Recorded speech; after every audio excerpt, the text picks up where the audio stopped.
Hello beautiful people, it's your Liz here, back with another video.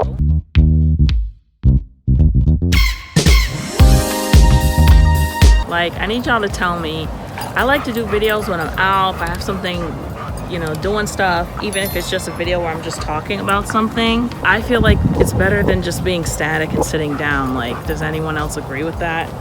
I wanted to give my review on the book that is kind of going, well, it has gone viral on TikTok.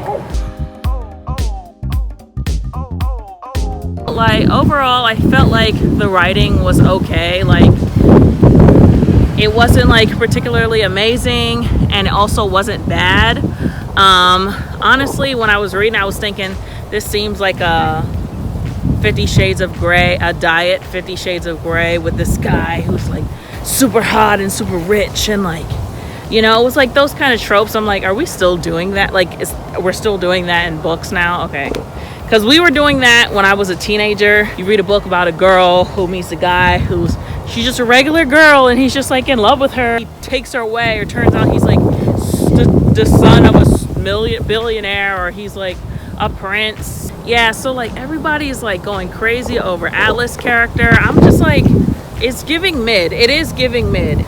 Everything, isn't it? Most things that go viral on TikTok very mid. Okay, no, I did like this in the book, that it did make it seem like she was an attractive girl, because usually it's like the girl is basic and then the guy is just like super amazing. It's like, oh my god, I can't believe he would be with someone like me. But like, the book did feel very shallow. Girls are stupid, and like his first line in the beginning about him being like, oh, I want to you right now, like here on the whatever, and she's like, no, you don't want to mess with me, I'm a drug, like you'll be so addicted to me. It ended up being true. Her coochie is just that gushy and tight that she got that macaroni and cheese that she really made him addicted to her. Whatever, doesn't make sense. The sex scenes in the book were like, they were okay, you know, nothing crazy, nothing I was like, oh damn. Like, you know, I did understand that feeling that she talked about of like that one guy that is just like turns you on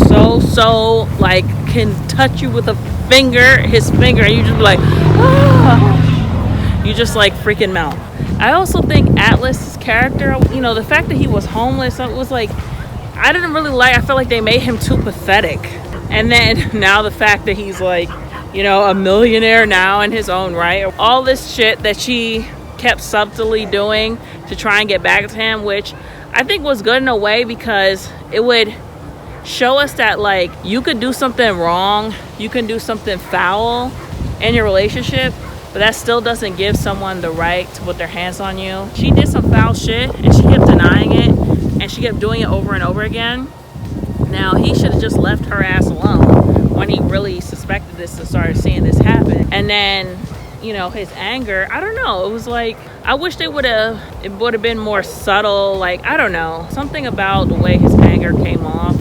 I understand that sometimes when people abuse others, perpetrators, that it might come out of nowhere, but I'm just like, there's no other signs, or he doesn't even have like microaggressions or anything like that. He just turns into, you know, this monster, and they're like, oh, it's because when he was young, he shot his brother in the face and he died. Okay? Like, I don't know. It was just very do ex machina. It felt very random. I'm kind of all over the place with this review, but I consume so much content and I rarely ever review anything. But I'm going to be doing this more, so bear with me. So another thing about the story is that, of course, what we all came here for is the romance, for the relationship between people. But it really felt like the story really had no other substance to it. Like, even the whole Lily Bloom runs a flower shop idea was like, I don't know, it was pretty cringe. It was honestly like, cringe is like the only word I can really use to describe it.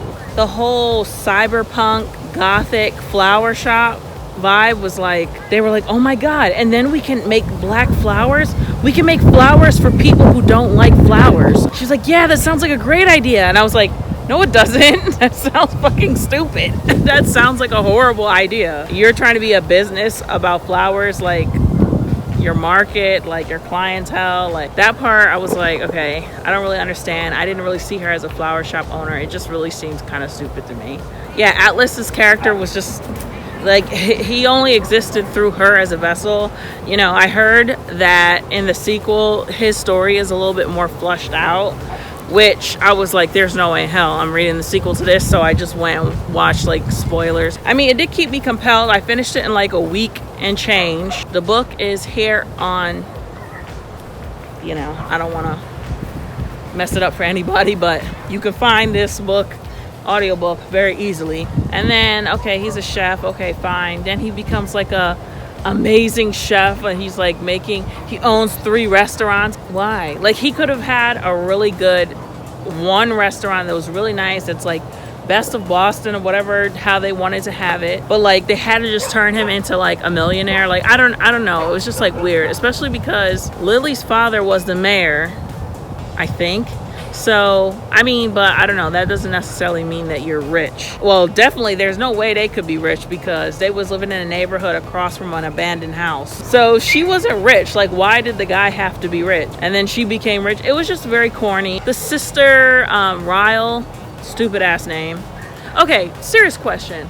Why do characters in books always have these weird ass, stupid ass names? They always have like Ryle, or Stefano, or Wedley, Lisbeth, Atlas. Like, it's always some weird random shit. Yeah, and then Ryle's sister, Melinda, I don't remember what her name was. But then all of a sudden her and Lily became best friends. Like, I don't know, it just didn't make any sense at all. Her character was just like, I'm so bored being a rich wife, you know, let me just go get a job. Like, and then I just so happened to be an interior designer. So now for the biggest complaint and gripe about this book that I'm sure most people had was the idiotic and stupid Dear Ellen DeGeneres diary entry. This dog is scaring me. I don't know why it keeps running over to me. It's freaking me out. Why?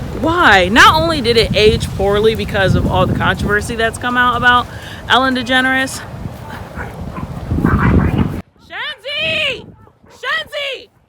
Shanzi! Stop it. You get away. Just cannot mind your business. Can y'all tell me intuition on 100? The dog that just got in that fight was the same dog I just said that was scaring me. I just said it's making me uncomfortable. Not even 30 seconds later, the dog's getting in a fight. My dog was not in the fight, but she kept getting close. Hey! Shenzi! Yo, it's getting crazy right now. Okay, it's probably nice to film outdoors, but maybe not while you're at the dog park. So, right, the Ellen DeGeneres stuff. It was cringy, like major cringe. Dear Ellen, it's so nice to talk to you again. I was watching your show today and you're just so funny. You're just like so amazing. It would just be so awesome to meet you one day. At the very most, maybe she should have created a television person like Ellen that like it could have been a signature, that it was like clearly inspired by Ellen, you know what I mean? A TV host who dances a lot and has a lot of guests and does a lot of fun things and helps people. Maybe it makes sense. And it would have made even more sense if maybe she worked in that field, if she worked in entertainment or she worked in some kind of creative field or television or whatever. But it was like the flowers, and it just didn't correlate.